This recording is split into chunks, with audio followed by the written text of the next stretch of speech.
And staying with the presidential race, the weekend was a star-studded affair for Vice President Kamala Harris and Donald Trump. On Friday, superstar singer Beyonce endorsed Kamala Harris in Texas in front of a 30,000-strong Houston crowd. We are so happy to be standing here on this stage as proud country Texas women supporting and celebrating the one and only Vice President Kamala Harris. The Houston native was criticized on social media platform X for not performing her iconic Freedom single at the rally, which has been a trademark for the Harris campaign. Next, the vice president was joined by former First Lady Michelle Obama on Saturday in Michigan, where she repeatedly warned against another Donald Trump presidency. So I hope you'll forgive me if I'm a little frustrated that some of us are choosing to ignore Donald Trump's gross incompetence while asking Kamala to dazzle us at every turn.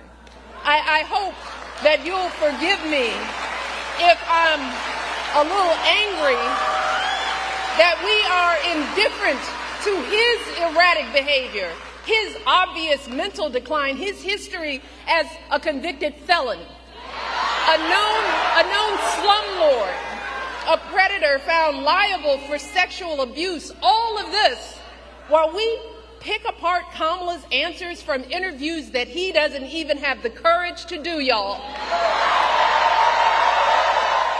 Addressing men, Michelle Obama urged them to vote for Kamala Harris if they wanted to support their mothers, wives, and daughters. Let me warn you, your rage does not exist in a vacuum.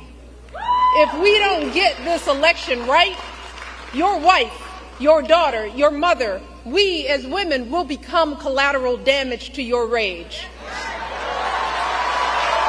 So fellas, before you cast your votes, ask yourselves, what side of history do you want to be on?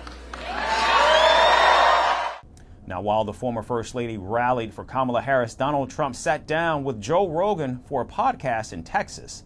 The 3-hour-long conversation raked in millions of views and saw record viewership in the first 24 hours.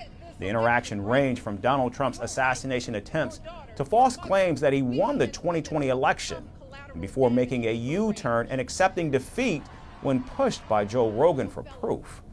Donald Trump also claimed to have gotten a call from Google CEO Sundar Pichai praising the Republican for the visit to McDonald's in Pennsylvania last week. And speaking on foreign policy, Donald Trump said he would solve the war in Ukraine as president by directly speaking to Vladimir Putin. Incidentally, on the very same day, Donald Trump's running mate J.D. Vance said Putin was an adversary, not an enemy. Now, Joe Rogan has previously described Donald Trump as a threat to American democracy and refused to host a Republican on his show just 2 years ago.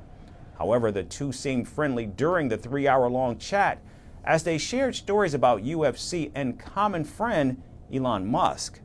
The Republican hopes the podcast will consolidate his influence among male voters who make up the core audience of the Joe Rogan experience. Towards the end of the chat, Joe Rogan defended Kamala Harris as Donald Trump shot verbal attacks at the Democrat. Rogan added that he was looking forward to hosting Kamala Harris on his podcast and that it would make for a great interaction. With the show's audience skewed towards men, an appearance by Kamala Harris could help her connect with a demographic Trump is winning overwhelmingly.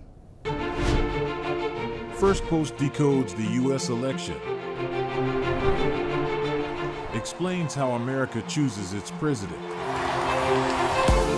Your primer on the race to the White House.